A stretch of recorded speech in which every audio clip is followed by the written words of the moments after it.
Hello दोस्तों, okay jobs YouTube channel पर आप सबका स्वागत है। हम पढ़ रहे हैं राजस्थान का भूगोल और राजस्थान के भूगोल की बात करें तो हम पढ़ेंगे आज सिंचाई परियोजना। सिंचाई परियोजना को अगर हम देखें तो एग्जाम की दृष्टि से बहुत ही महत्वपूर्ण कंटेंट है, यहाँ पर बहुत ही महत्वपूर्ण टॉपिक आपके लिए, जो कि आपके एग्जाम में इस सिंचाई परियोजनाओं से पूछा जाता है। क्योंकि इसमें देखो नदी तंत्र जुड़ जाएगा, आपवा तंत्र जुड़ जाएगा, क्योंकि उनसे भी सिंचाई परियोजनाएं जुड़ी हुई है जहां पर बांध बनी हुई है। तो लघु सिंचाई परियोजनाओं के बारे में पढ़ेंगे, वृहद सिंचाई परियोजनाओं के बारे में पढ़ेंगे, मध्य सिंचाई परियोजनाओं के बारे में पढ़ेंगे। इसी के साथ में सिंचाई के कुछ साधन भी राजस्थान में है, जिसमें कहा जाता है नलकूप होते हैं, कुएं होते हैं, तालाब और नहरें होती है। अगर बात करें तो सबसे ज्यादा आपको पता है आजकल बोरवेल हो रहे हैं, बोरवेल उन्हीं को क्या बोला जाता है, नलकूप बोला जाता है।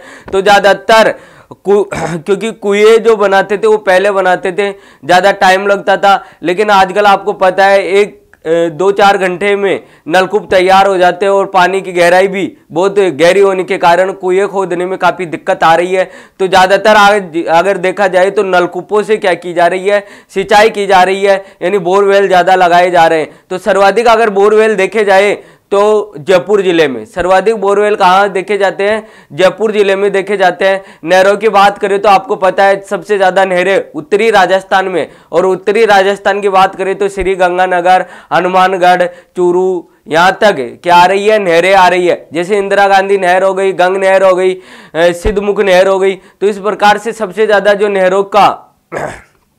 नहरों से सिंचाई की जा रही है वो श्री गंगानगर से की जा रही है। इसके बाद में बात करें कुएं, तो पहले कुएं बनते थे। आज अगर मैं कहूं कि अगर शेखावटी की बात करें तो आपको पता है छोटे छोटे कुएं बना दिए जाते हैं। जो कच्चे कुएं होते हैं उनको जोड़ बोला जाता है। क्या बोला जाता है? जोड़ बोला जाता है। और उन्हीं जोड़ को बचाने के लिए डॉक्टर राजेंद्र उन्होंने बहुत सारे कार्य किए थे, इसलिए उनको जोड़ वाले बाबा के नाम से भी जाना जाता है। कहाँ पर? शेखावटी क्षेत्र में। इसके बाद में बात करते हैं वही तालाब। अगर तालाबों की बात करें तो सबसे ज्यादा आपको तालाब मिलेंगे भीलवाड़ा में। सबसे ज्यादा तालाब कहाँ मिलेंगे? भीलवाड़ा में। और भीलवाड़ा की बात करें तो इसमें सबसे ज्यादा तालाबों से क्या की जाती है? सिंचाई की जाती है। तो देखते हैं इस प्रकार से सिंचाई परियोजनाएं कौन कौन सी है। नदी तंत्र से, और जो अंतर्राज्य सिंचाई परियोजनाएं, जैसे अंतर्राज्य में बात करूं कि जैसे सतलज सिंधु व्यास तंत्र है, उसकी जो नदियां है, सहायक नदियां सतलज, व्यास, तो इनसे कौन कौन सी परियोजनाएं निकाली गई है। और साथ में हमारे जो यहाँ की नदियां हैं राजस्थान की, उन पर कौन कौन से बांध बनाकर सिंचाई, पेयजल और विद्युत का उत्पादन किया जा रहा है। क्योंकि बहुउद्देश्य परियोजनाएं होती है जो एक उद्देश्य को लेकर नहीं बल्कि अनेक उद्देश्यों को लेकर जिन परियोजनाओं को संचालित किया जाता है उन्हें बहुउद्देश्य परियोजनाएं कहते हैं। नाम से पता चल रहा है ना कि बहुउद्देश्य यानी अनेक उद्देश्य होने चाहिए। तो यहाँ बात करते हैं अपन सिंचाई परियोजनाओं की, तो शुरू करते हैं। देखो सिंचाई परियोजनाओं के साधन देखेंगे, सिंचाई के वर्गीकरण देखेंगे। तो यहाँ देखो सिंचाई के माध्यम साधन, यहाँ से ही क्वेश्चन बन जाता अपना, पूछा गया है। अभी अगर वन रक्षक की भर्ती आपने पेपर देखा हो तो उसमें पूछा गया था सबसे ज्यादा सिंचाई कौन से साधन से की जाती है। तो इसमें देखो सबसे ज्यादा सिंचाई की जाती है नलकूप से, 42%। बच्चे कंफ्यूज हो गए क्योंकि कई जगह कुएं और नलकूप को एक साथ दे दिया जाता है। तो नलकूप और कुएं एक साथ नहीं होने के कारण बच्चे क्या हो गए? कंफ्यूज हो गए। और उन्होंने कई जो बच्चे थे उन्होंने कुएं भी कराए और कईयों ने नलकूप भी किया। जिन्होंने नलकूप किया उनका आंसर राइट हो गया, जिन्होंने कुएं किया उनका आंसर गलत हो गया। तो इस प्रकार से ध्यान रखोगे, नलकूप सबसे ज्यादा है। क्योंकि आज के परिप्रेक्ष्य में देखो ना कि सबसे ज्यादा क्या खोदे जा रहे हैं, कुएं, वो नलकूप खोदे जा रहे हैं। बोरवेल सबसे ज्यादा करवाए जा रहे हैं। अगर देखा जाए तो एक ही क्षेत्र में आपको 300 से 400 नलकूप मिल जाएंगे। तो सर्वाधिक कहाँ है? जयपुर में। इसके बाद में देखो नहरों से सिंचाई होती है 30%। नहरों से कितनी होती है? 30% होती है श्री गंगानगर में। कहाँ पर? श्री गंगानगर। कुएं से जो कुएं हैं, कुआं बोलते हैं, उनसे सिंचाई होती है 24%। कितना? 24%। वो भी कहाँ पर है? जयपुर में। तो नलकूप और कुओं से सबसे ज्यादा सिंचाई कहाँ होती है? जयपुर में। नहरों से कहा जाए तो श्री गंगानगर में। और तालाबों से कहा जाए तो 1% होती है भाई भीलवाड़ा में। 1% कहाँ होती है? भीलवाड़ा में सिंचाई होती है। और अन्य साधनों से भी सिंचाई होती है। तो आगे देखो, इसी में देखते हैं। देखो सिंचाई योजना का वर्गीकरण किया गया है। कैसे? लघु सिंचाई परियोजना, मध्यम सिंचाई परियोजना, वृहत सिंचाई परियोजना, वृहत सिंचाई परियोजना, ठीक है, मध्यम सिंचाई परियोजना। तो यहाँ देखो 0 से 2000 हेक्टेयर अगर क्षेत्रफल है तो उसमें मध्यम सिंचाई परियोजना आ जाएगी, लघु सिंचाई परियोजना आ जाएगी। कौन सी आ जाएगी?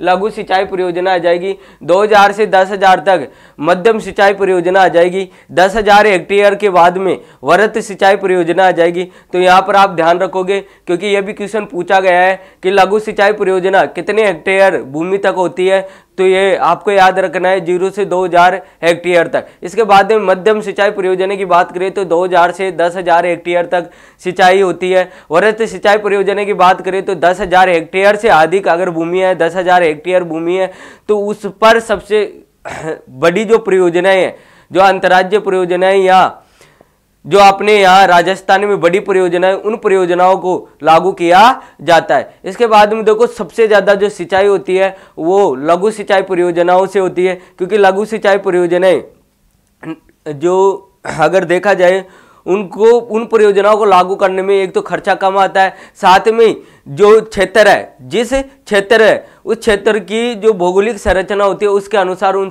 जो सिंचाई परियोजना है उनको बनाया जा सकता है। जैसे तालाब हो गया, तालाब से दे सकते हैं कि हाँ इस क्षेत्र तक का अपन सिंचाई परियोजनाओं के लिए पानी दे सकते हैं, क्योंकि बांध बनाकर सिंचाई परियोजनाओं के लिए पानी दे सकते हैं। तो छोटी छोटी परियोजनाओं से ज़्यादा सिंचाई की जाती है। इसके बाद में बात करें तो देखो बहुउद्देशीय परियोजनाएं। कौन सी उद्देश्य परियोजनाएं? बहुउद्देशीय परियोजनाएं। तो बहुउद्देशीय परियोजनाओं की बात करें तो वे परियोजना जिनके उद्देश्य एक या दो से अधिक होते हैं बहुउद्देशीय परियोजनाएं कहलाती है। मैंने अभी कहा कि उनका उद्देश्य एक से अधिक होना चाहिए। तो बात करें देखो यहाँ से एक से अधिक होना चाहिए, एक से अधिक होना चाहिए। तो अगर बात करें जैसे पेयजल हो गया, पेयजल के साथ में अगर वो सिंचाई भी कर रही है, सिंचाई भी उपलब्ध करवा रही है, तो क्या होगा? बहुउद्देशीय हो जाएगा। इसके साथ में आपको पता है विद्युत के लिए भी अगर उस योजना का निर्माण किया जा रहा है तो ये क्या हो गई? बहुउद्देशीय परियोजना हो गई। किसी भी डिपार्टमेंट में, सिंचाई परियोजना में नहीं बल्कि किसी भी डिपार्टमेंट में अगर एक उद्देश्य से अधिक उद्देश्य रखे गए हैं तो इसका मतलब वह बहुउद्देशीय परियोजना होगी। तो यहाँ बात करें आगे तो देखो नेहरू जी ने इसको आधुनिक भारत का मंदिर कहा है। नेहरू जी ने इसको क्या कहा है भाई? आधुनिक भारत का मंदिर कहा है। आधुनिक भारत का मंदिर किसे कहा है? बहुउद्देशीय परियोजनाओं को। जो बांध बने हुए हैं बहुउद्देशीय परियोजनाओं के लिए, उन बांधों को भी आधुनिक भारत का मंदिर नेहरू जी ने कहा था। किसने कहा था? नेहरू जी ने कहा था। तो यहाँ याद रखोगे कि आधुनिक भारत का जो मंदिर है, आधुनिक भारत का मंदिर, वो किसने कहा था? नेहरू जी ने कहा था। और फर्स्ट बहुउद्देशीय परियोजना की बात करें तो देश में तो दामोदर है जो 1948 में स्थापित की गई थी। और राजस्थान की बात करें तो गंगनेर है। कौन सी है? गंगनेर। गंगनेर जो गंगानगर में स्थित है, ये महाराजा गंगा सिंह ने 1927 ईस्वी को पूर्ण करवाया था। ठीक है, यह जो नहर थी वो 1927 में पूर्ण हो चुकी थी। महाराजा गंगा सिंह जो बीकानेर के राजा थे। ठीक है, इसके बाद में बात करें अपन आगे तो देखो राजस्थान की प्रमुख बहुउद्देशीय परियोजनाएं, बात करें नदी घाटी परियोजनाओं की और नहर बहुउद्देशीय परियोजना दोनों की बात करेंगे अपन। नदी घाटी परियोजनाओं की बात करेंगे, जो नदियों पर बने हुए बांध है उनकी बात करेंगे। फिर नहरी उद्देशीय परियोजनाओं की बात करेंगे, जो बांधों से नहर निकालकर, फीडर निकालकर जिन क्षेत्रों में सिंचाई की जा रही है। तो बात करते हैं अपने यहाँ सबसे पहले भाखड़ा नांगड़ बांध की, क्योंकि ये क्वेश्चन पूछा जाता है और क्वेश्चन इस तरह से पूछा जाता है सिर्फ कि भाखड़ा नांगड़ बहुउद्देशीय परियोजना निम्न में से कौन से जिलों का योगदान है, कौन सी नदी पर है। राजस्थान के परिप्रेक्ष्य में सिर्फ इतना सा क्वेश्चन पूछा जाता है। अब तक के क्वेश्चन जो पेपर है उनमें इतना ही क्वेश्चन पूछा गया है। भाखड़ा नांगड़ बहुउद्देशीय परियोजना कौन कौन से राज्यों में संचालित है या कौन कौन से राज्यों का योगदान है, इसके बाद में इस पर कौन कौन से बांध बने हुए हैं, तो ये चीज़ें हमें याद करनी है। इसके बाद में देखो अगर बात करूं मैं तो इसमें जो नेहरू जी थे उसने इसको चमत्कारी विराट वस्तु कहा है, चमत्कारी विराट वस्तु का है। तो ये भी आपको याद रखना है। इसके माध्यम से देखो, सहयोग पंजाब, हरियाणा, राजस्थान। ठीक है दोस्तों, पंजाब हो गया, हरियाणा हो गया और राजस्थान हो गया। तो इसको याद रखोगे आप, पंडित हरिराज, पंडित हरिराज। तो पंडित हरिराज कहाँ गए? भाखड़ा में, भाखड़ा नांगल में। ठीक है, पंडित हरिराज कहाँ चले गए? भाखड़ा नांगल में गए। तो पंडित से हो गया पंजाब, हरि से हो गया हरियाणा और राज से हो गया राजस्थान। नदी कौन सी है? सतलज नदी। नदी कौन सी है? सतलज नदी। इसके बाद में देखो, इस पर एक भाखड़ा बांध बना हुआ है। कौन सा बांध बना हुआ है? भाखड़ा। और नांगल जो बांध है वो इसके नीचे बना हुआ है। नांगल बांध भी कहाँ बना हुआ है? नीचे बना हुआ है। नीचे का मतलब है ये ऊंचाई पे है और ये जो नांगल बांध है ये नीचाई पे है। तो ये जो बांध बना हुआ है ये भाखड़ा,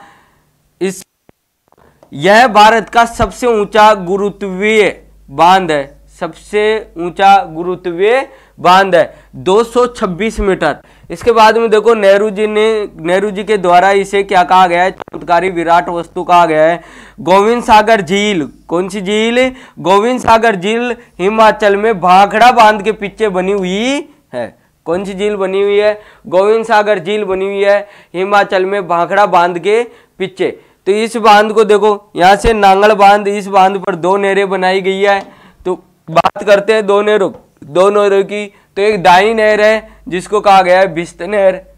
दाई नहर, बिस्त नहर, बाई नहर, भाखड़ा नहर, राज, हनुमानगढ़ 3। सॉरी, टेक्निकल प्रॉब्लम है कुछ, कोई बात नहीं है। तो यहाँ देखो, दाई नहर बिस्त नहर है, बाई नहर भाखड़ा नहर है, जो राजस्थान में, कौन से? राजस्थान में हनुमानगढ़ में, राजस्थान में हनुमानगढ़ में स्थित है। यानी राजस्थान और हनुमानगढ़ को क्या दे रही है? ये पानी दे रही है। और इससे कौन सी नहर निकाली गई है अपने यहाँ? कौन सी परियोजना निकाली गई है? इससे परियोजना निकाली गई है सिद्धमुख नहर। कौन सी? सिद्धमुख नहर।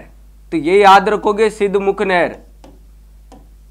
ठीक है, ये सिद्धमुख नहर हनुमानगढ़ और चूरू को क्या दे रही है?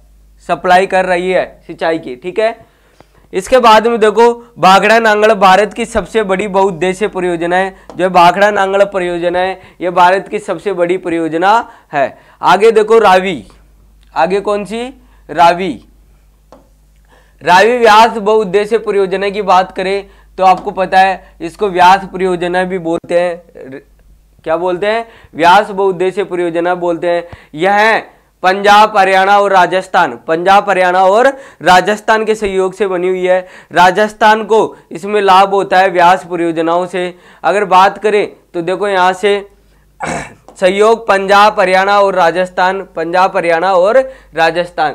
तो याद रखोगे, वही ट्रिक से आप याद रख सकते हो कि भाखड़ा नांगल बांध और रावी व्यास बांध है, दोनों में सेम, ध्यान रखना, दोनों में सेम राज्य आएंगे, पंजाब, हरियाणा और राजस्थान। राजस्थान को लाभ मिलता है व्यास परियोजनाओं से। इसमें पोंग बांध बनाया गया है और पंडो बांध बनाया गया है। कौन कौन सा बांध बनाया गया है? पोंग बांध और पंडो बांध। अगर पोंग बांध की बात करूं तो यही पोंग बांध है हरियाणा में। कौन सी जगह है? हरियाणा में। तो हरियाणा में ये बांध है। इससे हमारे जो राजस्थान की IGNP है, राजस्थान की IGNP को क्या दे रहे हैं? पानी। यानी जब IGNP में पानी कम हो जाता है इंदिरा गांधी नहर परियोजना में, तो पोंग बांध से इसकी क्या की जाती है? जलापूर्ति की जाती है। ठीक है, इसके बाद में पंडो बांध हो जाएगा शीत ऋतु में, जब ये T नहीं है, IG है, IGNP में पानी की कमी होती है तो जलापूर्ति व्यास के पोंग बांध से की जाती है। ठीक है, इसके बाद में देखो, इन पानी पर व्यास और जो रावी नदी है, इनको पानी के लिए एक समझौता हुआ, और समझौता राजीव गांधी लोंगोवाला के बीच में समझौता हुआ, राजीव गांधी और लोंगोवाला। तो इनके बीच में समझौता होता है 1985 में, रावी और व्यास नदी को लेकर, कि रावी और व्यास नदी का पानी किस तरह से बांटा जाए। लोंगोवाला की बात करें तो आपको पता है हरियाणा का है, जो उस समय का जो सीएम रहा है। तो इसके बाद में बात करेंगे अपन राजीव गांधी और लोंगोवाला जो समझौता हुआ, इराडी आयोग बिठाया गया इस पर 1986 में। और यही इराडी आयोग के द्वारा आपको पता है इसने जो सिद्धमुख नहर है, सिद्धमुख नहर की परियोजना रखी और जो रावी व्यास परियोजना है उनसे पोंग बांध से सिद्धमुख नहर को पानी देने की बात कही गई। इराडी आयोग कौन सी समय? राजीव गांधी के समय। ठीक है, इसके बाद में देखते हैं अपने यहाँ माई बहुउद्देश्य परियोजनाएं। अगर माई बहुउद्देश्य परियोजना की बात करूं तो माई नदी पे है। और माई नदी की बात करें तो आपको पता है माई नदी एमपी से निकलती है। कहाँ से निकलती है? एमपी से निकलती है। और इस प्रकार से करक रेखा को दो बार काटती हुई कहाँ मिल जाती है? खंबात की खाड़ी में। आगे बात समझ में, खंबात की खाड़ी में मिल जाती है। और यहाँ पर बांध बना हुआ है राजस्थान में, जो है बांसवाड़ा के खादू गांव से प्रवेश करती है। और यहाँ बना हुआ है एक बांध जिसको कहते हैं माई सागर बांध। कौन से? माई सागर बांध। एक बना हुआ है यहाँ कागजी पिकअप बांध। ठीक है दोस्तों, इस प्रकार से यहाँ बना हुआ है कडाना बांध। कौन सा बांध? कडाना बांध। ठीक है, तो ये तो गुजरात में। कडाना बांध तो कहाँ है? गुजरात में। ठीक है, ये दोनों कहाँ है? राजस्थान में, बांसवाड़ा में। दोनों कहाँ है? राजस्थान के बांसवाड़ा में। ध्यान रखना, इनसे बिजली उत्पादित होती है। माई से 4 यूनिट लगाए गए हैं, जो 2 तो 25-25 के हैं और 2 45-45 के हैं। और टोटल बिजली उत्पादित होती है 140 मेगावाट। कितनी होती है? 140 मेगावाट। तो इस प्रकार से हम यहाँ से इस बहुउद्देश्य परियोजनाओं को देख सकते हैं। इसमें एक नदी आके मिलती है, जाखम नदी। कौन सी नदी आके मिलती है? जाखम। इधर से सोम नदी आके मिलती है और ये बनाते हैं बेणेश्वर धाम। ये भी आपको याद रखना है, नदियों में और पढ़ा दिया जाएगा आपको। तो यहाँ से देखो जाखम नदी निकलती है प्रतापगढ़ के छोटी सादड़ी से, बिच्छा मेड़ा सोम नदी निकलती है। और इस पर भी सोम परियोजना बनी हुई है। सोम कमला अंबा परियोजना यहाँ बना हुआ है। इस पर एक जाखम बांध बना हुआ है। तो इस प्रकार से यहाँ से एक अनास नदी जाती है जिस पर अनास परियोजना बनी हुई है। तो ये जो क्षेत्र है ये माई बहुउद्देश्य परियोजनाओं के क्षेत्र में आते हैं, जिनसे राजस्थान और गुजरात को क्या मिलता है? पेयजल और सिंचाई के लिए पानी सुविधा उपलब्ध करवाता है।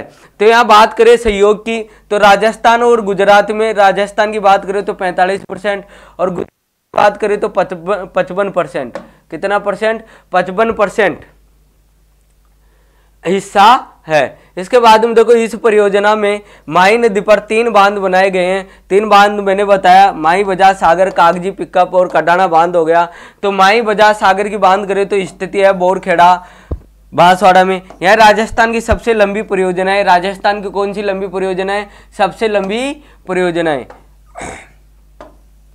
ठीक है, इसके बाद में देखो यहाँ आदिवासी क्षेत्र की बड़ी बहुउद्देश्य परियोजना है, क्योंकि आदिवासी क्षेत्र ज्यादा रहता है, इसीलिए तो जो बेणेश्वर धाम है उसको आदिवासियों का कुंभ कहा जाता है। और जो माई नदी है उसको आदिवासियों की गंगा कहा जाता है, ये भी आपको याद रखना है। इसी के साथ में वागड़ की गंगा, काटल की गंगा भी कहा जाता है। इसके बाद में देखो कागदी पिकअप बांध, इसकी स्थिति बांसवाड़ा में, इसे माई का पिकअप बांध कहा जाता है। माई का क्या कहा जाता है? पिकअप बांध कहा जाता है। यानी जैसे मैं कहूँ अगर माई बजाज सागर बांध में पानी का आवाग ज्यादा है तो इस बांध को माई बजाज सागर बांध से कागजी पिकअप बांध को जोड़ दिया जाता है और जो एक अतिरिक्त पानी है उसको इकट्ठा किया जाता है। इसके बाद में देखा जाए तो कडाना बांध है। कौन सा बांध है? कडाना बांध, जो गुजरात में, कहाँ पर है भाई? गुजरात में स्थिति है। गुजरात में माही नदी पे है।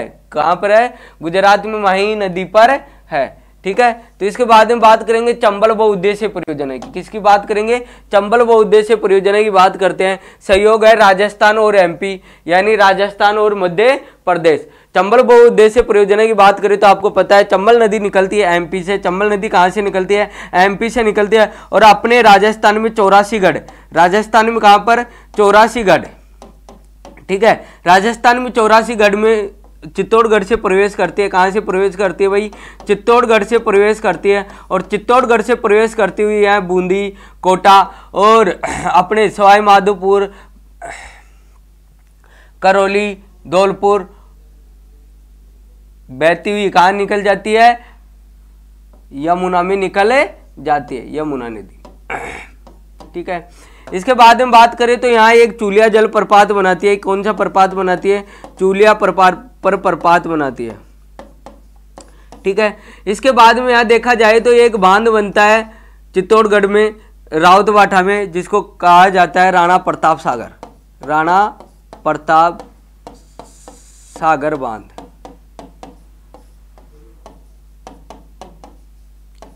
ठीक है दोस्तों। इससे पहले अगर यहां बात की जाए तो यहां एक बांध बना हुआ है गांधी सागर बांध।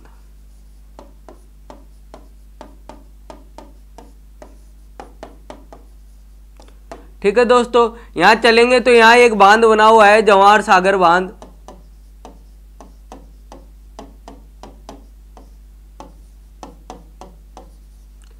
आगे चलेंगे तो यहां एक कोटा बैराज बना हुआ है। क्या बना हुआ है? कोटा बैराज। अब बात करें गांधी सागर बांध की, राणा प्रताप सागर बांध की, जवाहर सागर बांध की, ये तीनों तो विद्युत का उत्पादन करते हैं। ये तीनों किसका उत्पादन करते हैं? विद्युत का उत्पादन करते हैं। लेकिन कोटा बैराज विद्युत का उत्पादन नहीं करता है, ये सिर्फ सिंचाई के लिए बनाया गया बांध है। तो यहां से 4 बांध बने हुए हैं। कितने बांध बने हुए हैं? 4 बांध। गांधी सागर जो एमपी में, कहां पर है? एमपी में यानी मध्य प्रदेश में। राणा प्रताप, जवाहर सागर और कोटा कहां पर है? राजस्थान में। कहां पर है? राजस्थान में है। तो आप इतना ध्यान दोगे। और राजस्थान और एमपी का हिस्सा कितना है इनमें? 50% 50। ठीक है। तो 50-50 हो गया। ठीक है, समझ में आ गया होगा। देखो इसके बाद में इस परियोजना में 3 चरण, 3 चरणों में 4 बांधों का निर्माण किया गया है। कितने चरणों में किया गया है? 3 चरणों में 4 बांधों का निर्माण किया गया है। देखो यहां बात करें गांधी सागर की, तो गांधी सागर बांध बना हुआ है मध्य प्रदेश में। कहां पर है? मध्य प्रदेश में। राणा प्रताप सागर, जवाहर सागर और कोटा बैराज।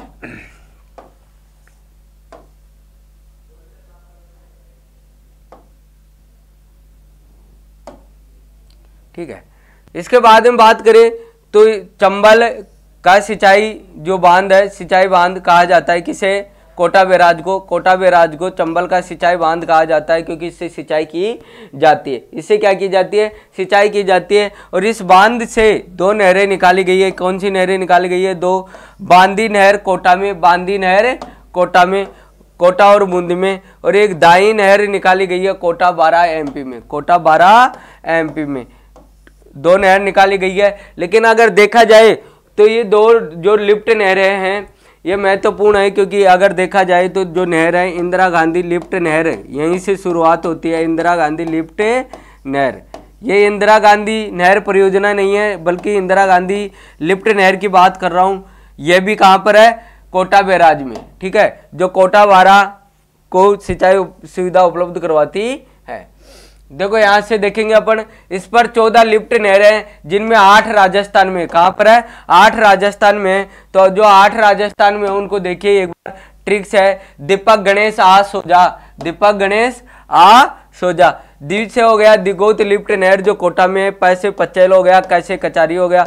गणेश से गणेशगंज लिफ्ट नहर हो गया। आ से अंता माइनर हो गया। सो से सोरखंड और जा से जालीपुर कोटा। तो इस प्रकार से आप याद कर सकते हो इनको, दीपक गणेश आ सोजा। ठीक है, तो आप इस प्रकार से याद कर सकते हो। इसके बाद में देखो IGNP महत्वपूर्ण है। IGNP का एक पूरा जो वीडियो है वो भी आपको यहाँ पर दिया गया है, अपलोड कर दिया गया है। तो IGNP नहर को जरूर देखिए क्योंकि सबसे ज्यादा जो क्वेश्चन पूछे गए हैं वह IGNP नहर से पूछे गए हैं।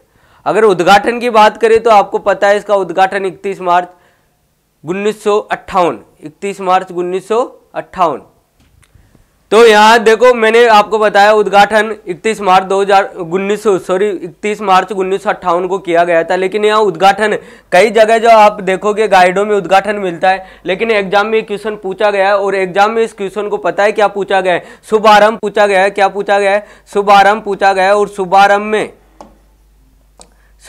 आरंभ में आपको पता है 31 मार्च 1958 को पूछा गया है। तो आप यहाँ देखा जाए तो उद्घाटनकर्ता को शुभारंभ कर सकते हो और इसको उद्घाटनकर्ता कर सकते हो, क्योंकि जहां पानी छोड़ा गया है यानी पानी इसकी देखरेख में छोड़ा गया था डॉक्टर सर्वपल्ली राधाकृष्णन ने।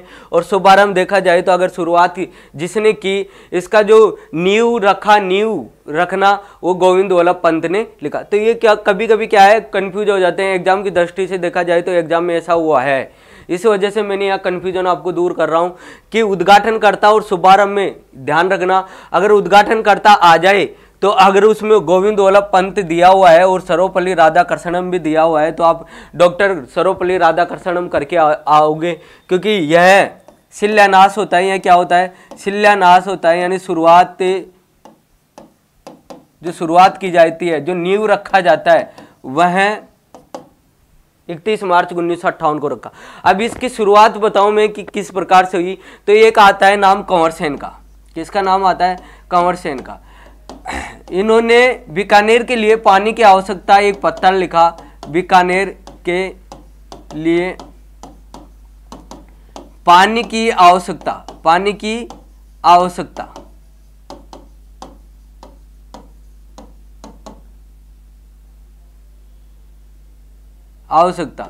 पत्र लिखा 1948। ठीक है, 1948 में पत्र लिखने के बाद में 1958 में इस पर चर्चा की गई, यानी आयोग बिठाए गए और इसके बाद में इसका जो शिलान्यास है वो रखा गया 31 मार्च 1958। किसके द्वारा? गोविंद वल्लभ पंत, जो उस समय तत्कालीन गृह मंत्री थे। इसके बाद में 2 साल बाद में, कितने साल बाद में? 2 साल बाद में, यानी 1961 को डॉक्टर सर्वपल्ली राधाकृष्णन ने, जो तत्कालीन उपराष्ट्रपति रहे थे, उन्होंने इस नहर में पानी छोड़ा। ठीक है, इसके बाद में अगर इसी नदी की बात करें तो सतलज व्यास पर हरिके बैराज एक बांध बनाया गया और वह बांध बनाया गया और इस बांध से एक फीडर निकाली गई। क्या फीडर निकाली गई? राजस्थान फीडर। कौन सी फीडर निकाली गई? राजस्थान फीडर निकाली गई। और राजस्थान फीडर, ठीक है दोस्तों, राजस्थान फीडर निकालकर और हमारे जो हरिके बैराज से हमारी जो मसीतावाड़ी है, मसीतावाड़ी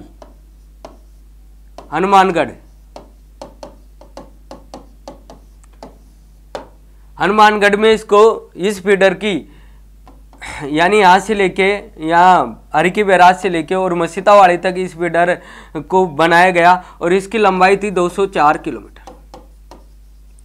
अपने राजस्थान की बात करें तो 34 किलोमीटर।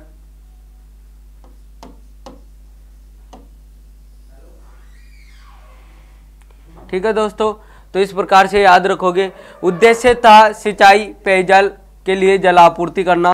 आईजीएनपी का निर्माता कंवर सेन को माना जाता है। किसको माना जाता है? कंवर सेन को माना जाता है, क्योंकि कंवर सेन के प्रयासों से ही, कंवर सेन के उस पत्र से ही आईजीएनपी का निर्माण किया गया, सोचा गया। ठीक है, आगे देखिए, इसका जो सिंचित क्षेत्र है वह 16.71 लाख हेक्टेयर। इसमें कुछ लिफ्ट नहरें निकाली गई है, तो लिफ्ट नहरें देखिए यहाँ से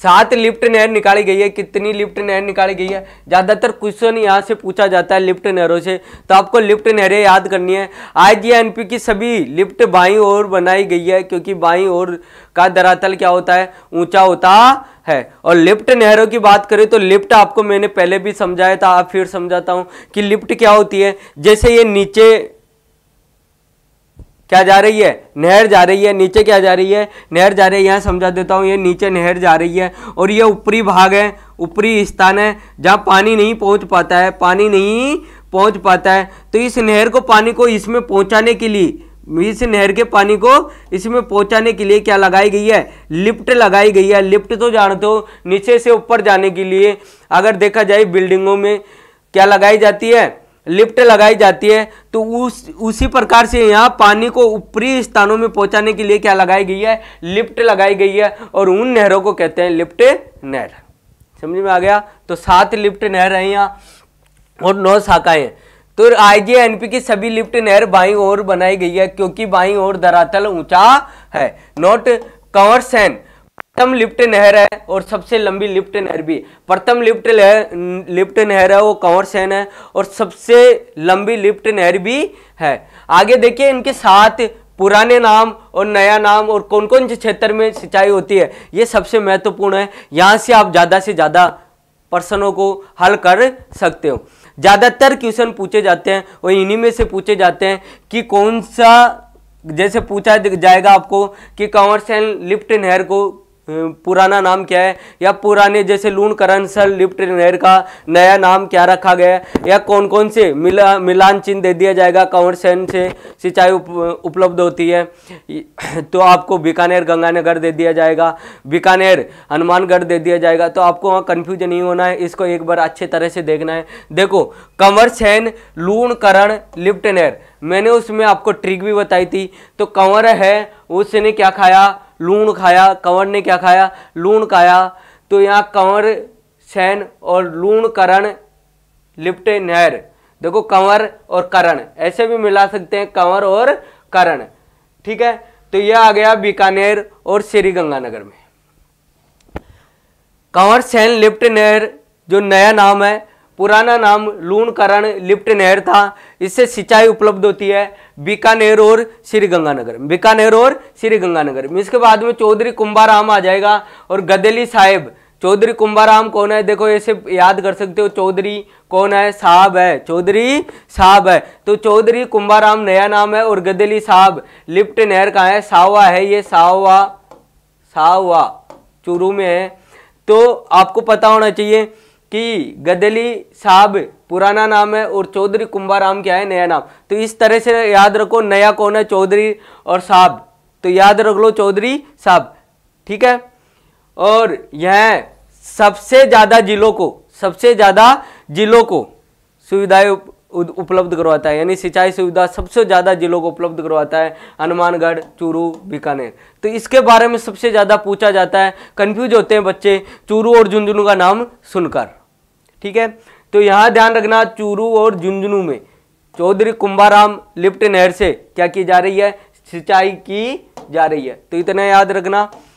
इसके बाद में आता है पन्ना लाल भारूपाल गजनेर लिफ्ट नहर बीकानेर और नागौर में। देखो पन्ना पे क्या बनाया, गज बनाया। ये आपने ट्रिक्स बताई थी, अगर ट्रिक्स को देखोगे और पिछला वीडियो देखोगे, कम से कम 40 मिनट का वीडियो है इसी इंदिरा गांधी नहर परियोजना पर। उसमें अच्छी तरह से इंदिरा गांधी नहर परियोजना के बारे में बताया गया है। तो आप पहले उसे देखिए, उसके बाद में इसका रिविजन कीजिए, आपको अच्छे से याद हो जाएगा इंदिरा गांधी नहर परियोजना।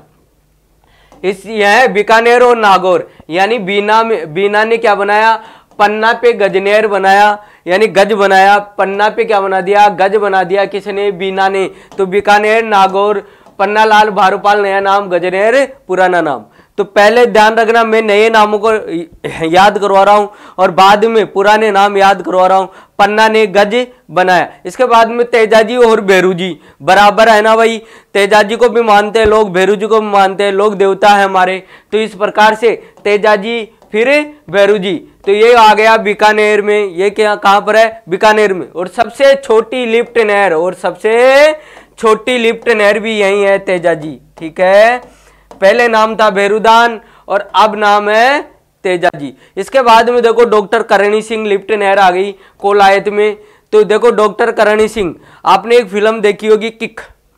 आपको पता है सलमान खान जब पैदा होता है तो डॉक्टर को क्या मारता है, किक मारता है, यानी लात मारता है। और यही लात कि डॉक्टर के पड़ती है तो क्या हो जाता है, कोलायत हो जाता है। यानी डॉक्टर करणी सिंह लिफ्ट नहर कौन सी हो गई, कोलायत हो गई। बीकानेर और जोधपुर में स्थित है। तो आप किक से याद रख सकते हो, किक मारी डॉक्टर के, किसके मारी, किक मारी डॉक्टर के। और किक क्या होती है, लात मारना बड़ा। तो ये होता है कोलायत में, ठीक है दोस्तों। आगे चलते हैं, तो गुरु जंबेश्वर जो लिफ्ट नहर है वो क्या है, फलोदी लिफ्ट नहर थी। तो अगर बात करें तो गुरुजी क्या है, फलोदी है, गुरुजी फौलादी है, गुरुजी क्या है, फौलादी है। फौलादी का मतलब आप जानते होंगे खूब अच्छे तरह से, लोग बोलते रहते हैं कि फौलादी है ना, ये तो बहुत ही फौलादी है। फौलादी का मतलब होता है कि मजबूत है। तो गुरु जंबेश्वर क्या है, फौलादी है। और यह लिफ्ट नहर कहाँ है, बीकानेर, जोधपुर और जैसलमेर को सिंचाई और पेयजल की सुविधा उपलब्ध करवाती है। इसके बाद में देखो जय नारायण जी आ गए, और जय नारायण जी जो लिफ्ट नहर है वो पहले थी पोखरण लिफ्ट नहर। कौन सी थी, पोखरण लिफ्ट नहर, और यह जोधपुर और जैसलमेर में स्थित है। तो इस प्रकार से आप याद करोगे, जोधपुर और जैसलमेर में स्थित जय नारायण व्यास है। अब देखो अगर सबको आपने अच्छे से देखा होगा तो आपको पता है, देखो इसमें भी बीकानेर, गुरु जंबेश्वर में भी, इसमें भी देखो बीकानेर बीकानेर बीकानेर बीकानेर। तो आपको आपने देखा कि जो 6 लिफ्ट नहर है उनमें बीकानेर जो जिला है उसमें पेयजल या सिंचाई सुविधा उपलब्ध करवाई जा रही है। तो सबसे ज्यादा लाभान्वित जिला भी कौन होगा, बीकानेर होगा। तो इन लिफ्ट नहरों से सबसे अधिक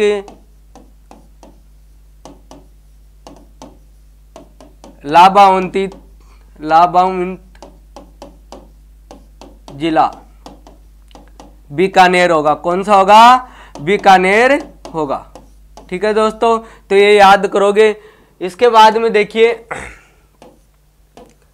हम बात करते हैं आईजीएनपी के लाभ क्या है और आईजीएनपी के नुकसान भी क्या है। नुकसान भी है इससे, क्योंकि आपको पता है आईजीएनपी उत्तरी जो राजस्थान में पानी लेके आती है, लेकिन उत्तरी राजस्थान में मरुस्थलीय भूमि होने के कारण वो पानी धीरे धीरे क्या बना रहा है, स्वयं की समस्या ला रहा है, यानी दलदली भूमि बना रहा है। तो ये भी एक समस्या है। तो आगे बात करते हैं अपन आईजीएनपी की। आईजीएनपी में देखिए कृषि का उत्पादन में बढ़ोतरी हो रही है। कृषि के उत्पादन में क्या हो रही है भाई, बढ़ोतरी हो रही है। जो स्थान पहले खाली थे आज आपको पता है उत्तरी भारत में कृषि होने लगी है। दूसरी चीज देखो, किसानों की आर्थिक स्थिति में सुधार आया है। चारागाह भूमि बढ़ने के कारण पशु संपदा की में भी बढ़ोतरी हुई है।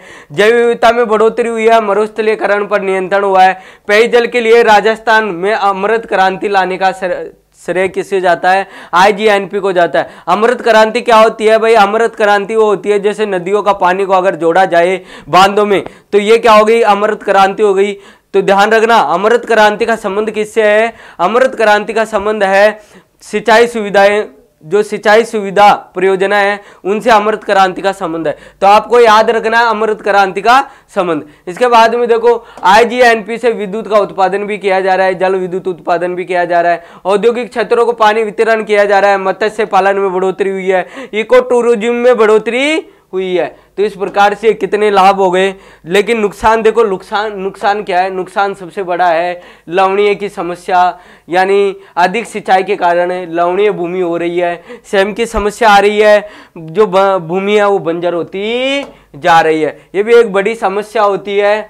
तो देखो कुछ लाभ कुछ नफा होता है। तो आईजीएनपी के भी कुछ लाभ हैं कुछ नफे हैं। लाभ हमने पढ़ा, नफे यहाँ देखिए आप, वाटर लॉगिन सेम जल क्रांता होती है, जो कि इसकी समस्या बड़ी है, यानी सेम की समस्या बड़ी है। आप तो ये ध्यान रखना सेम की समस्या बड़ी है, जिसका मुख्य कारण अधिक सिंचाई और जल रिसाव है, जल रिसाव। ठीक है भाई, ये क्या टाइपिंग मिस्टेक है थोड़ी, कोई दिक्कत नहीं है। आपको पीडीएफ बिल्कुल सही करेक्शन करवाकर आपको पीडीएफ हमारे जो नोटिफिकेशन है इंस्टाग्राम है उस पर आपको यह पीडीएफ मिल जाएगी। इसलिए ज़्यादा से ज़्यादा हमारे जो यूट्यूब चैनल है उसको शेयर कीजिए, लाइक कीजिए और कमेंट जरूर कीजिए कि किस प्रकार से आपको कंटेंट चाहिए, कौन सा कंटेंट चाहिए, ताकि हम आपके लिए वो कंटेंट ला सके। क्योंकि जो टॉपिक होते हैं वो आपके एग्जाम की दृष्टि से महत्वपूर्ण होते हैं। तो उनके लिए आप हमें बोल सकते हो कि कौन सा टॉपिक आपके लिए चाहिए और किस तरह का टॉपिक चाहिए, ट्रिक से चाहिए या फिर आपको बेसिक जानकारी चाहिए। तो आईजीएनपी के कारण मरुस्थलीय जैव विविधता में कमी आई है। किसके कारण आई है, आईजीएनपी के कारण। इसके बाद में देखो हरित क्रांति के कारण रासायनिक उर्वरकों का उपयोग बढ़ा है। किसका उपयोग बढ़ा है, रासायनिक उर्वरकों का उपयोग बढ़ा है। और आपको पता है ये बहुत ही खतरनाक होते हैं, सेहत के लिए भी नुकसानदायक होते हैं। उत्पादन तो करते हैं लेकिन धीरे धीरे भूमि का उत्पादन भी क्या हो जाएगा, घट जाएगा। ठीक है, इंदिरा गांधी नहर राजस्थान के लिए वरदान भी है या अभिशाप भी है। तो वरदान भी है या हमारे लिए, क्योंकि बहुत ही अगर देखा जाए तो हमारे उत्तरी राजस्थान में कुछ भी उत्पादन नहीं होता था, आज देखा जाए तो काफी उत्पादन हो रहा है और देखा जाए तो काफी विस्तार भी हुआ है हमारे उत्तरी राजस्थान में नहरों के द्वारा। लेकिन कुछ सहम समस्या हो रही है, तो ध्यान रखना भराव की सबसे ज्यादा समस्या कहाँ होगी, उत्तरी राजस्थान नहरी क्षेत्र में होगी। तो ये क्वेश्चन पूछा गया था अभी नहरी क्षेत्र में, नहरी क्षेत्र में। और नहरी क्षेत्र कहाँ है, हनुमानगढ़ और श्री गंगानगर, हनुमानगढ़ और श्री गंगानगर। क्योंकि पूछा गया क्वेश्चन देखो किस तरह था, स्वयं की समस्या के लिए उत्तरदायी है। तो देखो पूछा गया जल भराव, वर्षा जल भराव का क्षेत्र। दूसरा पूछा गया जल की अधिकता।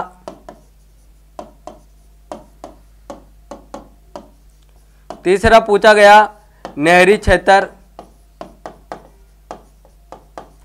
ब्रैकेट में दिया गया उत्तरी राजस्थान।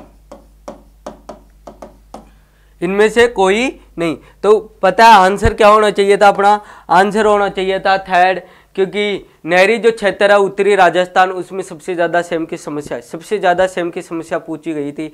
तो इस प्रकार से हम मिलेंगे फिर से नेक्स्ट क्लास में, तब तक के लिए बने रहो ओके जॉब्स के साथ में और शेयर और सब्सक्राइब करते रहो। थैंक यू, धन्यवाद।